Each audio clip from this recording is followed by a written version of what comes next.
baliseur, dans la région du Chasseron, il est des fois pénible parce qu'il faut monter avec 7 kilos sur le dos pour le matériel, les outils et tout.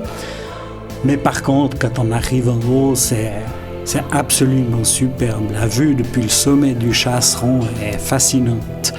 Et puis on est content de rendre service à toute la communauté des marcheurs en balisant le mieux possible les parcours. Lors de ces séances de balisage, on rencontre souvent du monde. Ils sont tout contents de babiller un petit moment avec nous. Ils nous disent souvent merci. Je suis baliseur pour la région Vuilly-Avenches, donc entre la Sauge, Chambray, Mur et Avenches. Et puis je connais quand même beaucoup de gens ici, je connais déjà bien les chemins. Je viens travailler aussi beaucoup ici comme surveillant de la faune. Et puis j'adore ce job parce qu'on est vraiment indépendant, on va quand on veut, on n'a pas trop de contraintes. Et puis de temps en temps on collabore avec d'autres collègues quand il y a un poteau à sceller. Donc il y a une bonne ambiance dans le groupe aussi, donc c'est quelque chose qui est magnifique comme passion. On est sur le terrain, on a souvent des gens qui s'arrêtent et qui posent des questions. Où est-ce que, si je vais aller ici, quel chemin je dois prendre? C'est une région qui est très intéressante. Il y a beaucoup à faire. Je suis Diane Gagnon. J'en suis à ma 2e année comme baliseuse.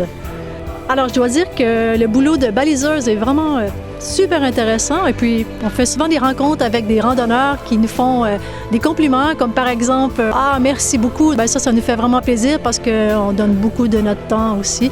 Le travail qu'on a fait au Rocher-de-Nez avec le transport des portails, dont 2 personnes les ont transportés avec des structures de bois, c'était extrêmement lourd et extrêmement scabreux parce qu'il fallait passer sur un col, il y avait des pierres, des rochers, alors c'était pas tout plat. Mon travail consistait d'abord à transporter de lourds sacs de ciment dans le sac à dos et puis de recueillir des cailloux de différentes tailles dans un seau. Ensuite, de récupérer de l'eau dans un bassin de l'alpage afin de faire durcir le ciment. Ce fut un travail certes physique, mais notre équipe dédiée à ce projet est fière d'avoir contribué à améliorer les chemins pédestres de notre secteur. Le secteur dont je m'occupe est très intéressant. Il va depuis le lac Léman jusqu'à la frontière française, derrière la Dôle, sur le secteur que l'on appelle l'EDAP. Nous sommes sur le sentier des Toblerones, qui était une ligne de fortification de la dernière guerre mondiale, la première ligne à l'ouest du canton, le secteur où nous sommes, qui va de Gland, qui monte en direction de ce que l'on appelle la Saisille. C'est vraiment un secteur mixte, en partie en ville, comme Gland ou Nyon, mais j'ai des secteurs très escarpés, comme le sentier des Crêtes, qui amène sur la Dôle. Je rencontre beaucoup de gens qui viennent de France, même de très loin de la France, du Nord, et qui sont subjugués par la vision que l'on a depuis la Dôle sur le Léman et tout particulièrement sur les Alpes et le Mont Blanc. Je m'appelle Geneviève Chevalier, je fais du balisage pour Vaux-Rando. Je suis responsable de la région 9, comme on l'appelle, c'est le sud des Alpes vaudoises. Oui, c'est vrai qu'en Suisse, on a un réseau pédestre très important qui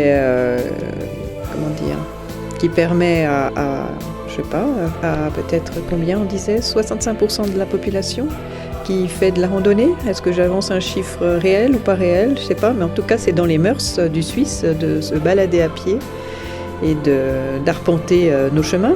Donc, il faut qu'on soit là pour entretenir le balisage de ces sentiers, parce qu'il faut savoir que nous nous occupons de l'entretien du balisage, mais par contre les communes ont en charge l'entretien du chemin. Nous, c'est vraiment le marquage, la peinture, les panneaux.